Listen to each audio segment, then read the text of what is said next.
A'udzu billahi minasyaitonir rajim. Bismillahirrahmanirrahim. Allahumma shalli wa sallim wa barik ala sayyidina Muhammadin wa ala ali sayyidina Muhammad. Hasbunallahu wa ni'mal wakil, ni'mal maula wa ni'man nasir. Allahumma shalli wa sallim wa barik ala sayyidina Muhammad karimil aba'i wal ummahat. Assalatu wassalamu alayka ya sayyidi ya Rasulullah. Khudh biyadi qallat hilati adrikni. Jazallahu anna sayyidina Muhammadan sallallahu alaihi wasallam ma huwa ahluh. Assalamu alaikum warahmatullahi wabarakatuh. Alhamdulillah wassalatu wassalamu ala Rasulillah. Puji syukur kita panjatkan kehadirat Allah Subhanahu wa taala. Salawat beriring salam tak lupa pula kita hanturkan kehadiran junjungan Nabi kita Nabi Muhammad sallallahu alaihi wasallam. Alhamdulillah pada sore kali ini kita bertemu hendak membahas salah satu kitab. Judul kitabnya Khamsun wa Khamsuna Wasiyah min Wasayar Rasul alaihi salatu wassalam. 55 wasiat baginda Nabi Muhammad sallallahu alaihi wasallam. Buku aslinya begini, Pak. Cuman sudah hancur. Hancur ketika saya ngaji kitab ini sama salah seorang guru. Kitab 55 wasiat baginda Nabi Muhammad sallallahu alaihi wasallam ditulis oleh Syekh Hamzah Muhammad Saleh Ujjaj, seorang ulama dari Madinah. Tidak terlalu terkenal tapi lumayan dikenal. Namanya Syekh Hamzah Muhammad Saleh Ujjaj. Beliau menulis kitab ini tujuannya untuk umat Islam mudah memetakan, membuat peta tentang apa saja wasiat-wasiat baginda Nabi Muhammad sallallahu alaihi wasallam.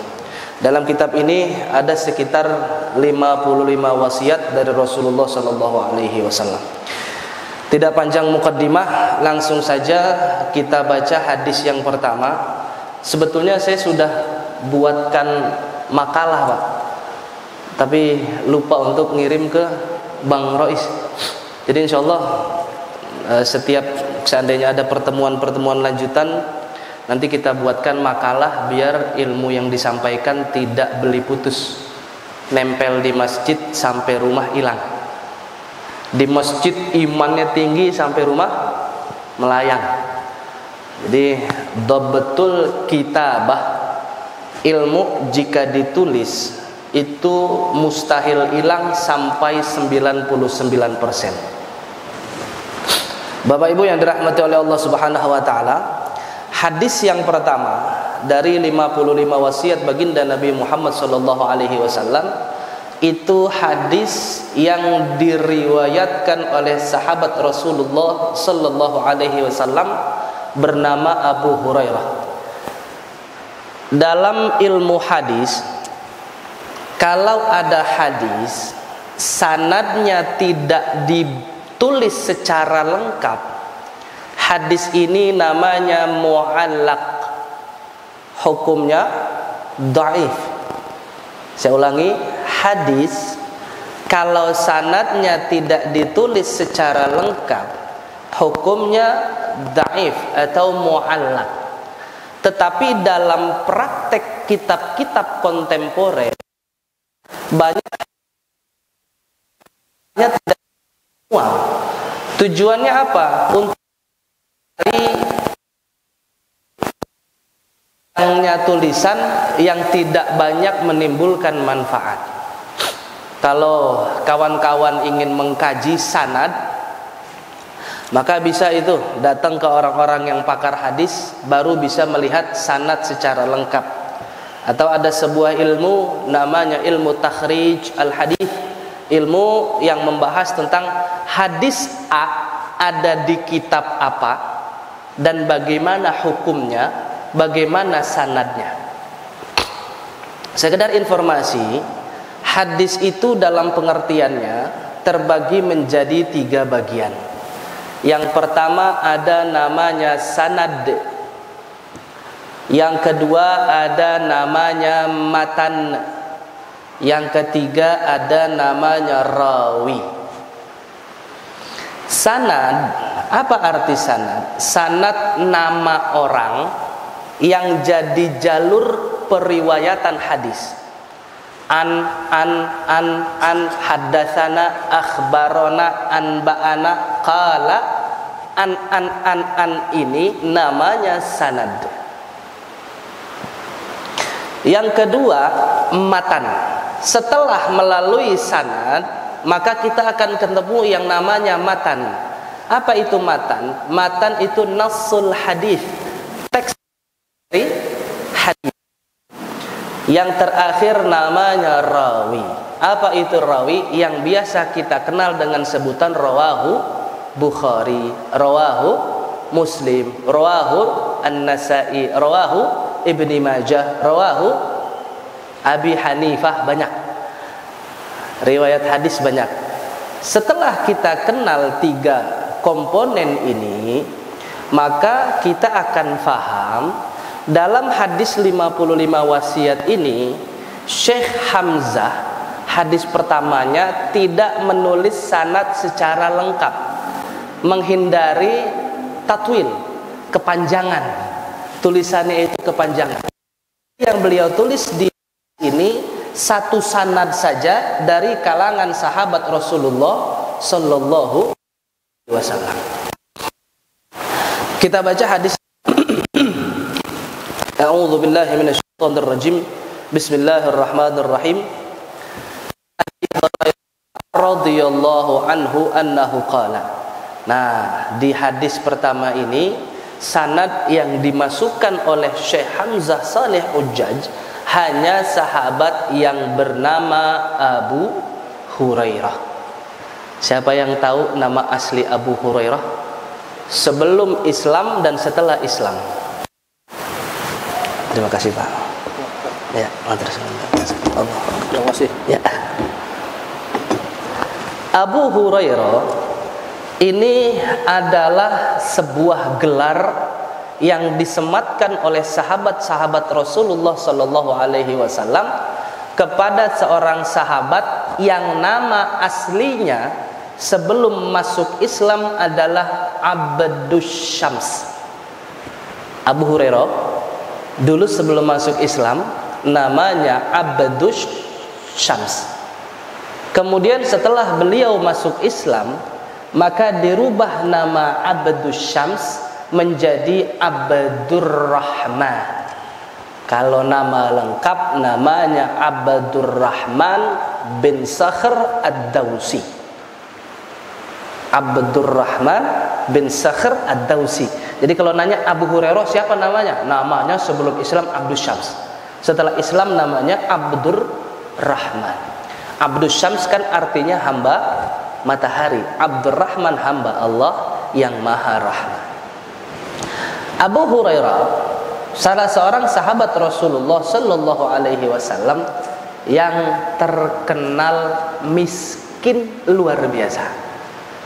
Kalau bapak ibu sekalian belum pernah kelaparan sampai ngode-ngodein tetangga buat makan, maka belum kita ngikutin sunnahnya Sayyidina Abi Hurairah.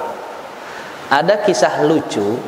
Pada suatu waktu Sayyidina Abu Hurairah lapar luar biasa. Abu Hurairah ini terkenal dengan sahabat Rasulullah yang terkumpul dalam majlis dengan sebutan Ahlus Suffah. Ahlus Suffah adalah sahabat-sahabat Rasul yang hidupnya miskin, makannya mereka-mereka bergantung kepada Rasulullah dan bergantung kepada sahabat-sahabat yang kaya.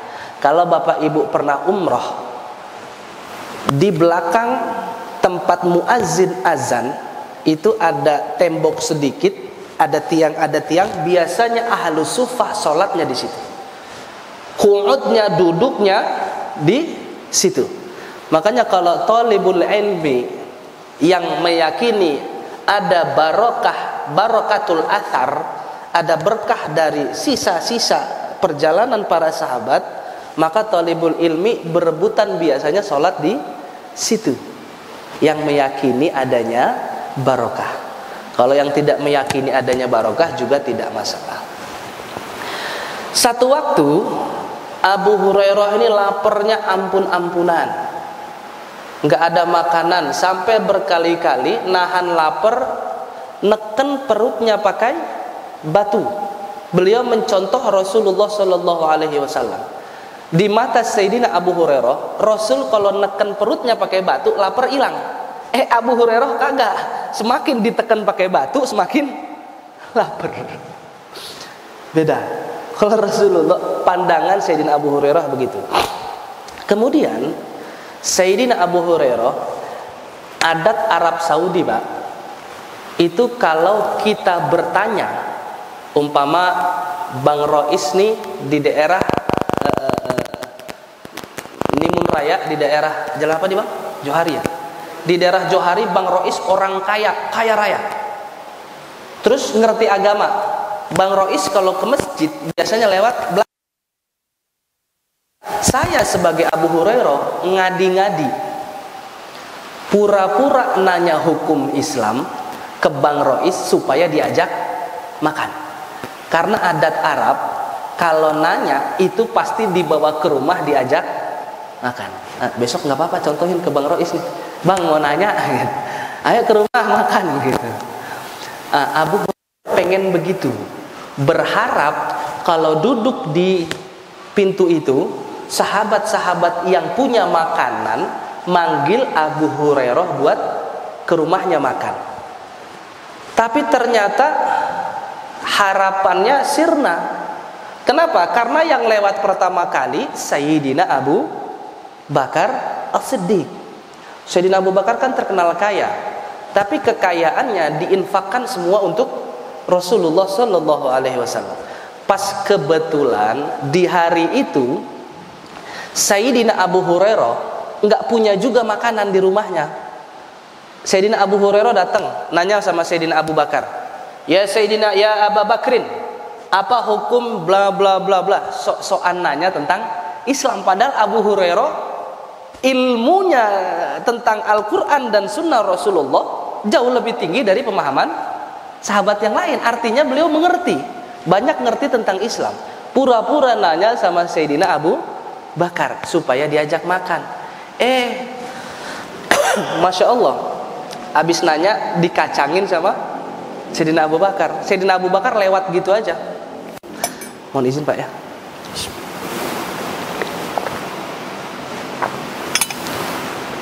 Sayyidina Abu Bakar lewat aja, kagak manggil Sayyidina Abu Hurairah makan. Nggak lama diem lagi, lewat Sayyidina Umar bin Khattab. Pura-pura lagi nanya tentang Islam. Wahai Umar, bla bla bla bla bla bla. Dijawab sama Sayyidina Umar. Habis itu Sayyidina Umar pergi gitu aja. Kata Sayyidina Abu Hurairah, ya udah dua orang banyak duit kita tanya kagak ngajak makan ini. Bagaimana makan saya hari ini? Kata Sayyidina Abu Hurairah. Nggak lama Rasulullah lewat. Ketika Rasulullah lewat, Rasul tahu ini Sayyidina Abu Hurairah lagi lapar. Muka orang lapar kelihatan Pak. Coba cek kalau Bang Rois nanti lapar, cek lapar ente gitu. Kelihatan. Seperti jelasnya Rasulullah melihat Sayyidina Abu Hurairah kelaparan. Ketika ngelihat Sayyidina Abu Hurairah lapar, Rasul bilang, ya Abu Hurairah, ta'al, sini ikut ane ente ke rumah saya. Rasulullah di rumahnya nggak ada makanan Pak, tapi cuman ada sisa satu bejana susu. Oh, Abu Hurairah seneng kan, wah makan nih katanya. Dibawa ke Rasulullah, makan nih.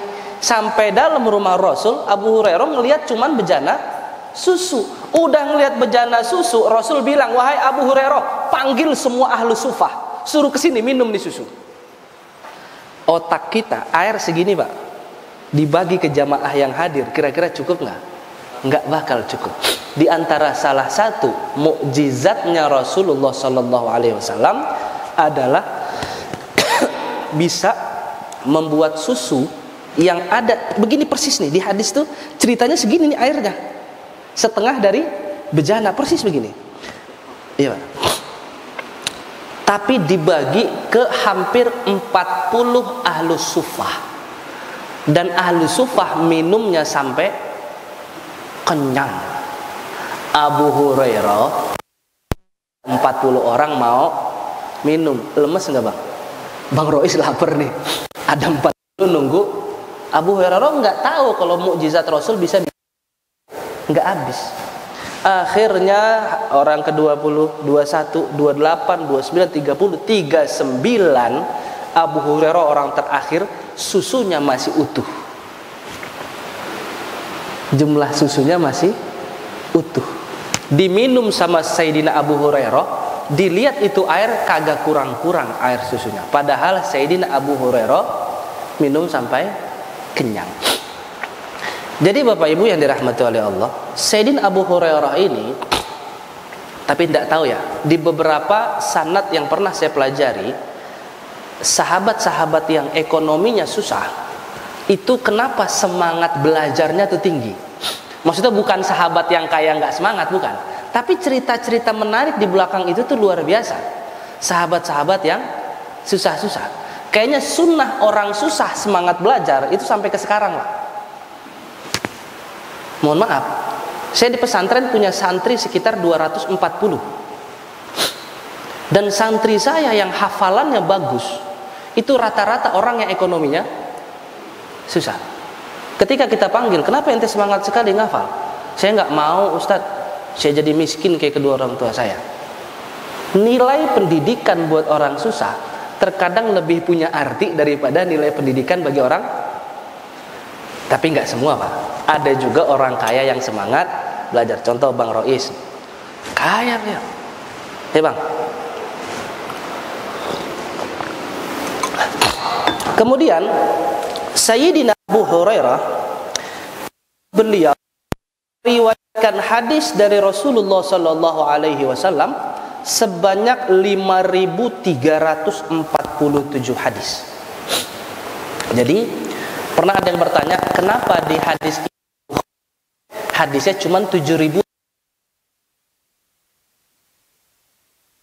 Kan Imam Bukhari enggak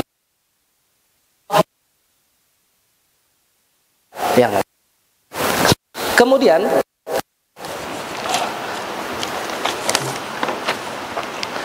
An Abi Hurairah radhiyallahu anhu annahu qala, dari Sayyidina Abu Hurairah, beliau berkata, qultu ya Rasulullah,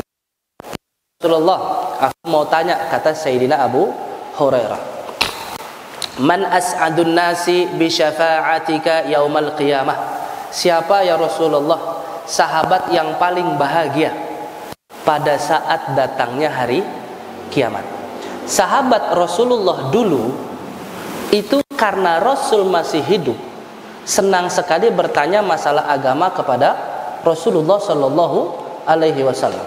Ketika Rasul meninggal, sahabat-sahabat bertanya kepada sahabat yang lain yang mendapat pengakuan keilmuan dari Rasulullah Shallallahu Alaihi Wasallam, kayak Abu Hurairah, kayak Abdullah bin Abbas. Kemudian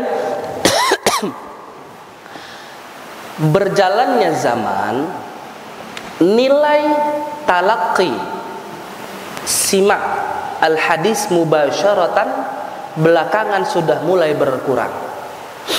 Coba Pak, orang zaman sekarang, tidak semua, lebih senang ngaji di internet atau datang ke majelis ilmu? Jujur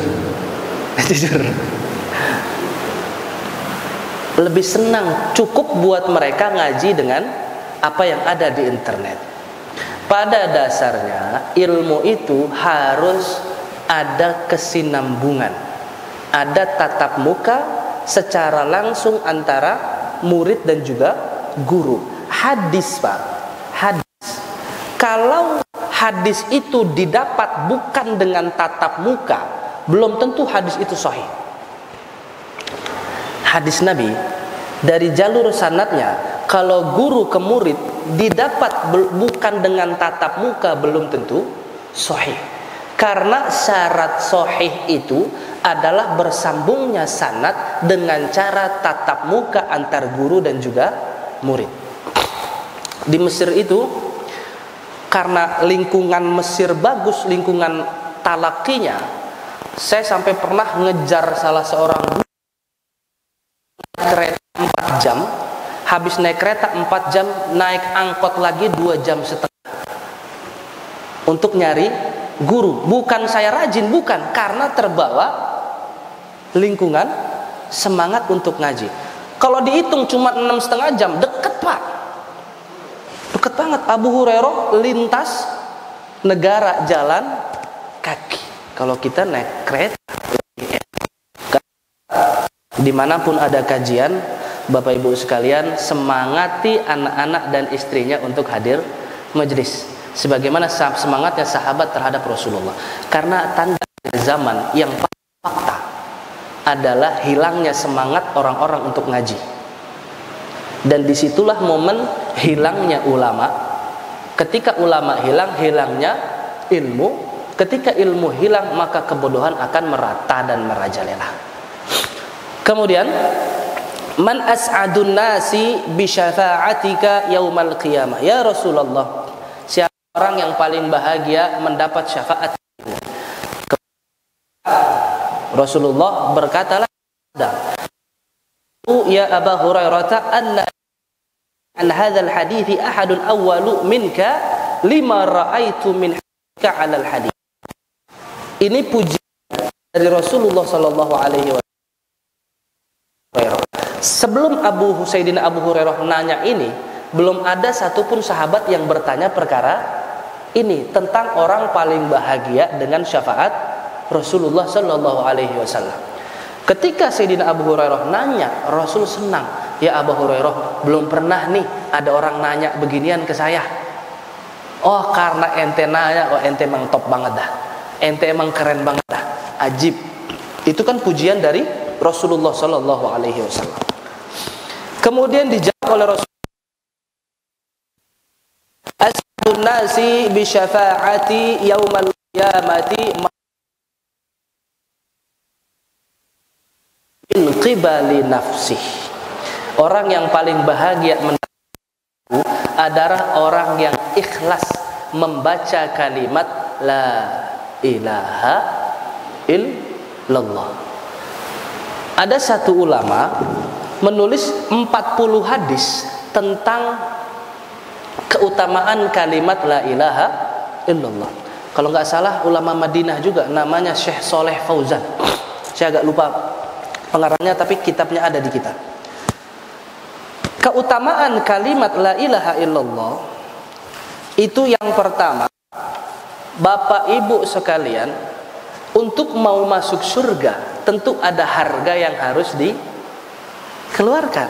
Mau punya baju, ada harga yang harus dikeluarkan. Mau makan, ada harga yang harus dikeluarkan. Begitu juga mau surga, ada harga yang harus dikeluarkan. Kalau pakaian, urusan dunia, harga yang dikeluarkan itu bentuknya materi. Tapi kalau surga, harga yang dikeluarkan cukup menyebut dengan ikhlas kalimat la ilaha illallah. Jadi ada hadis namanya hadisul bitaqah. Kalau pemerintah kita kan punya banyak kartu sakti, Pak. Banyak ya, ada KJP, ada KJS. Kalau saya juga ada di hadis namanya KS, kartu surga. Itu kartu surga didapat oleh semua umat negara dia baca kalimat la ilaha sallallahu alaihi wasallam. Kemudian, nah ini bukan untuk diperdebatkan. Saya hanya menyampaikan banyak pendapat ulama kenapa kalimat la ilaha illallah digunakan untuk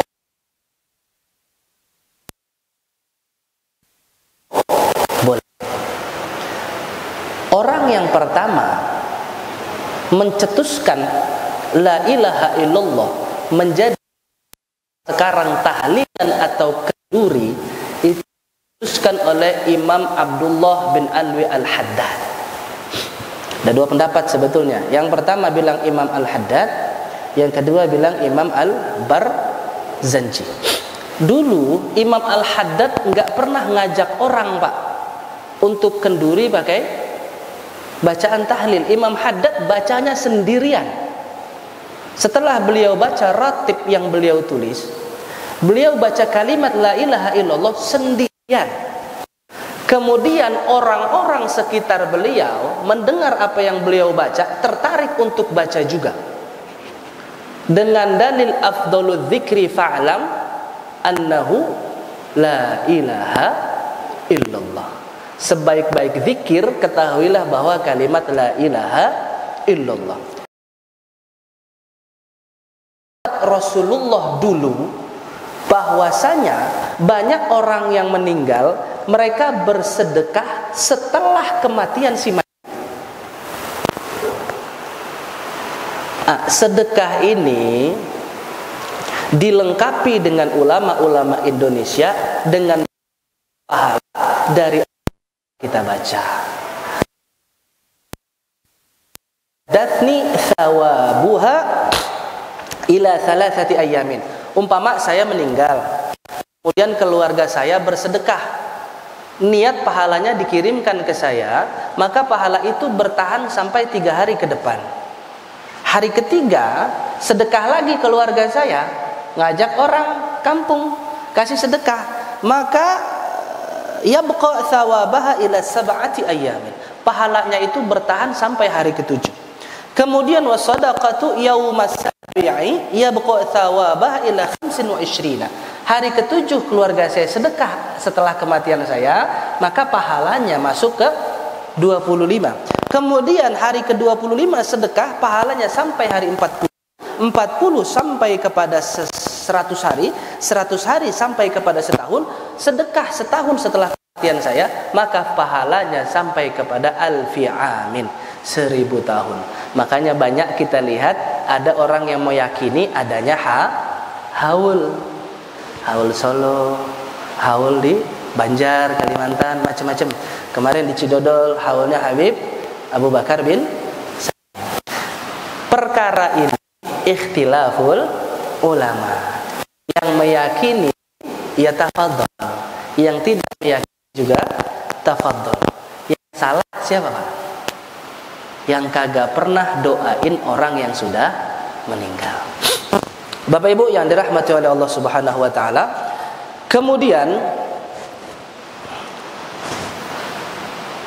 keutamaan kalimat la ilaha illallah itu adalah kunci dari 8 pintu surga.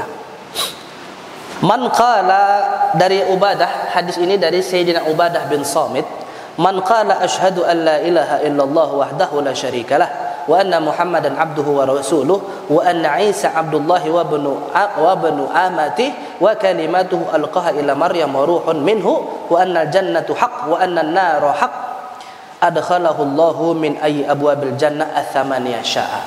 Orang yang udah pernah, jadi kadang enak jadi orang Islam, Pak. Cukup baca la ilaha illallah sudah jadi jaminan surga. Tapi bukan berarti karena udah baca la ilaha illallah kagak sholat. Sholat ntar aja, ada la ilaha illallah udah dijamin masuk surga. Saya pernah ketemu beberapa orang yang salah menafsirkan ajaran-ajaran tariqah. Dikasih wirid la ilaha illallah sama salah satu tariqah, tapi syariatnya dilupakan. Yang bagus syariatnya dilengkapi dulu, tasawuf. Kemudian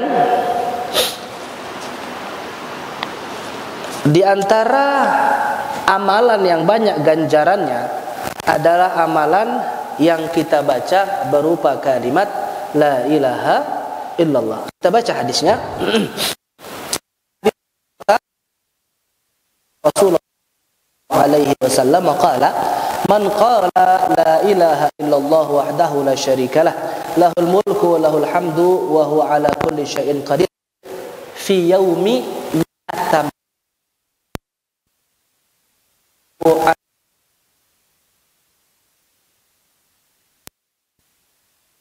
Hadis ini jadi dalil bolehnya wirid pakai batasan angka. Enggak orang wirid 33. ada, 11 44 ada, 10.000 ada, 100 juta. Kenapa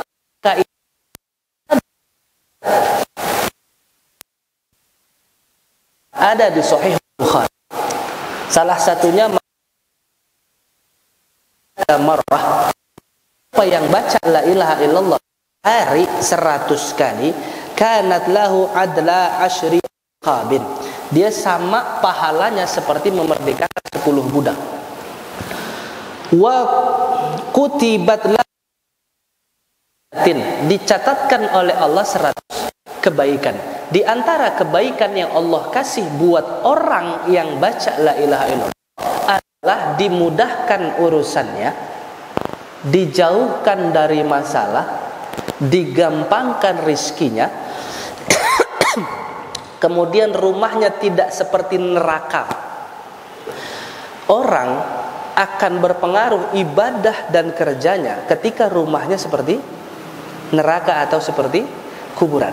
Baca la ilaha illallah, dijauhkan dari Allah, rumah seperti neraka. Kemudian wa muhayyat anhu mi'ata sayyi'atin, dan dihapuskan oleh Allah 100 keburukan. Saya pernah bertanya ke salah seorang, saya punya guru, ya Syekh, ini yang dihapus keburukan kecil atau keburukan yang besar? Syekhnya cuma bilang, ya Muhammad, kalau rahmat Allah dibatasi maka kita salah.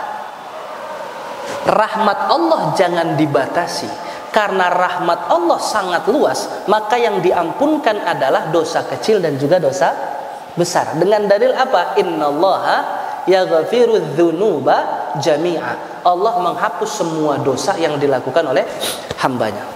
Kemudian wa kanat lahu hirzan minasyaiton yaumahu dzalika hatta yumsi, maka dia terlindung dari sihir, santet. Tapi santet itu ada nggak ya? Saya tidak tahu, Pak.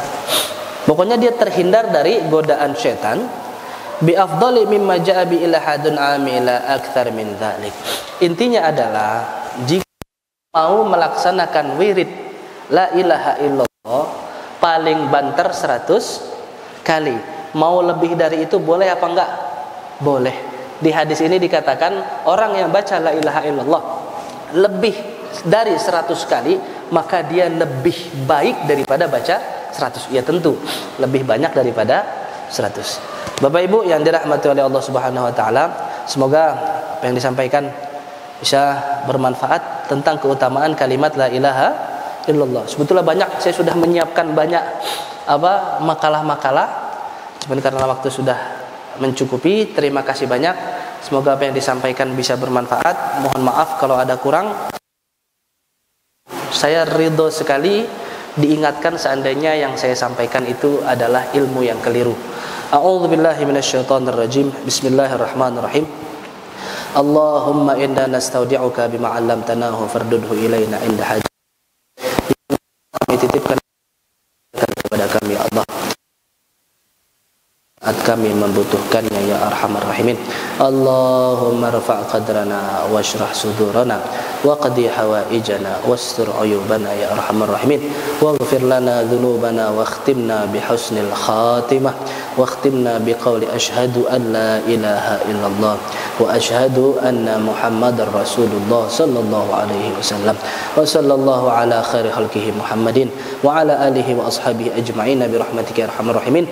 Walhamdulillahi rabbil alamin. Terima kasih banyak. Wassalamualaikum warahmatullahi wabarakatuh.